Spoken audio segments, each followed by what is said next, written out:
Quick question. Do your kids mix up I and eh or read pin as pen? This is super common, and I hear and see it all the time when teaching kids how to read. Short vowels are hard.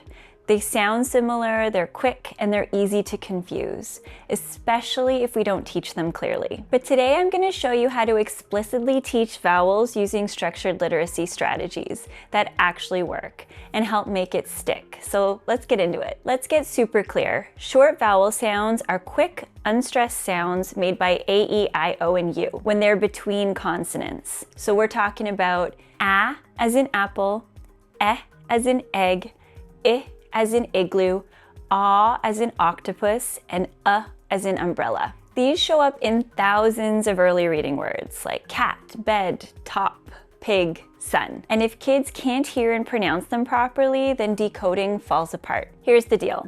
Short vowels are the foundation of CVC words. That's consonant, vowel, consonant words. And these are the first decodable words we teach in structured literacy. But if a child can't hear the difference between I and eh, they'll guess. And guessing is a red flag. It tells us phonemic awareness isn't strong yet. So we teach it explicitly, systematically, with real intention. Let's break down the process into a few simple steps that you can follow. Step 1, teach each sound explicitly. Start with one sound, no rushing or stress. We use a particular letter sound equation when teaching letter sounds. Say it. This is the letter A. It sounds like a, like apple. A, apple, a. Show it. Exaggerate the a sound with your mouth shape. Feel it.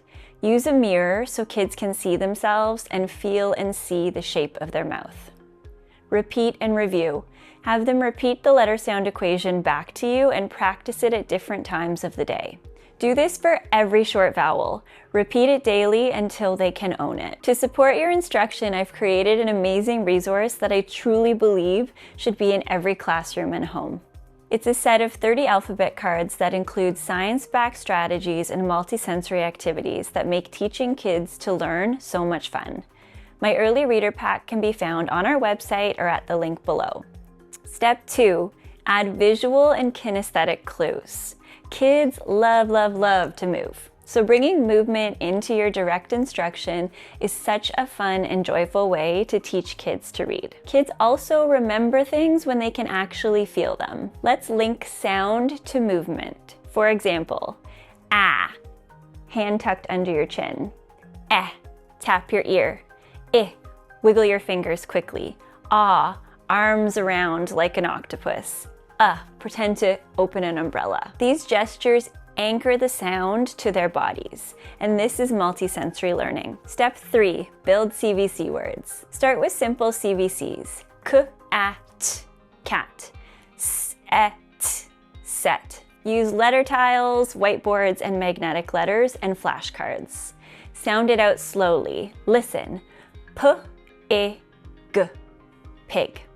Now build it, read it, write it, own it. Step 4, compare and contrast. Here's a power move. Once you've taught a few vowels, start comparing them. Ask, what's the difference between pen and pig? These kinds of drills build phonemic awareness precision, which is the ability to hear and isolate sounds that change meaning. That's what decoding depends on. And don't forget, short vowels don't have to be boring. Add movement, games, and hands-on fun. Vowel sound hopscotch, picture card sorts, mystery bag words. These games turn drill into joy, and repetition doesn't have to be dry, it can actually be delightful. So let's recap these steps. Teach short vowels one at a time. Use gestures, mirrors, and mouth shapes. Practice with CVC words. Contrast sounds so they learn to listen. Keep it multisensory and fun. If you're ready to help kids truly master short vowels and set the stage for fluent reading, this is how we do it. Like this video, tap subscribe, and download my free Letter A unit with a week's worth of lesson plans, learner resources, and all my free resources can also be found at my website, which is at the link below.